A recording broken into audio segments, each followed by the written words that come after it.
Acouphène, tinnitus. Tinnitus, une perception subjective d'un son ou d'un bruit, sans stimulation acoustique externe. L'acouphène, ou tinnitus, est la perception subjective d'un son ou d'un bruit, sans stimulation acoustique, source sonore, externe.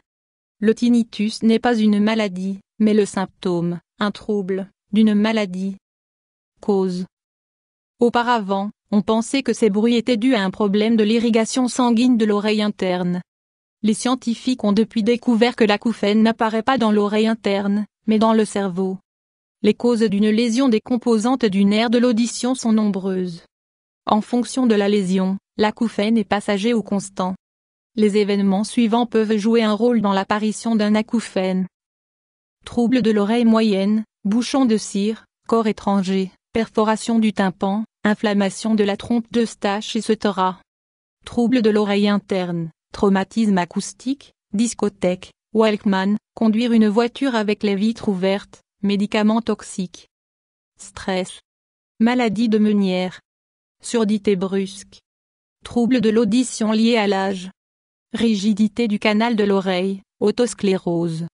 Anomalie des vaisseaux ou tumeurs. Facteurs externes à l'oreille, problème de l'appareil locomoteur, mâchoire, musculature de la nuque et du cou, colonne vertébrale, diabète, pression sanguine trop haute ou trop basse. Troubles, symptômes. Sons ou bruits divers, sifflements, grésillements, bourdonnements.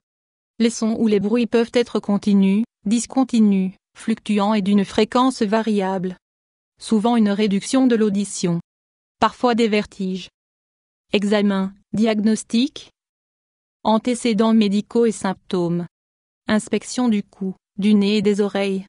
Clarification précise de l'audition. Contrôle de l'équilibre.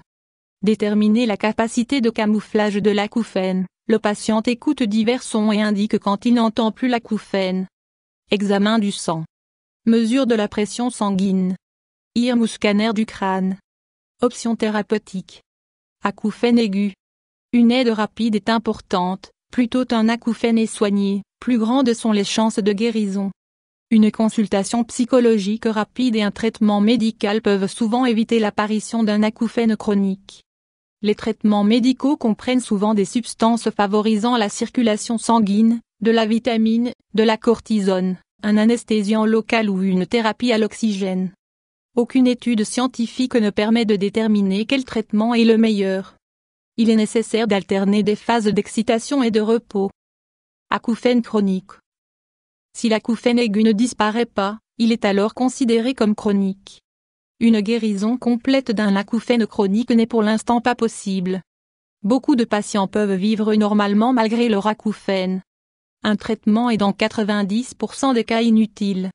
Si les bruits auditifs réduisent la qualité de vie du patient, un traitement personnel visant à surmonter l'acouphène est alors nécessaire.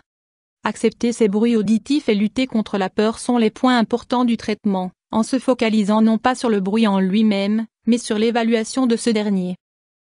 YouTube Dr Alabé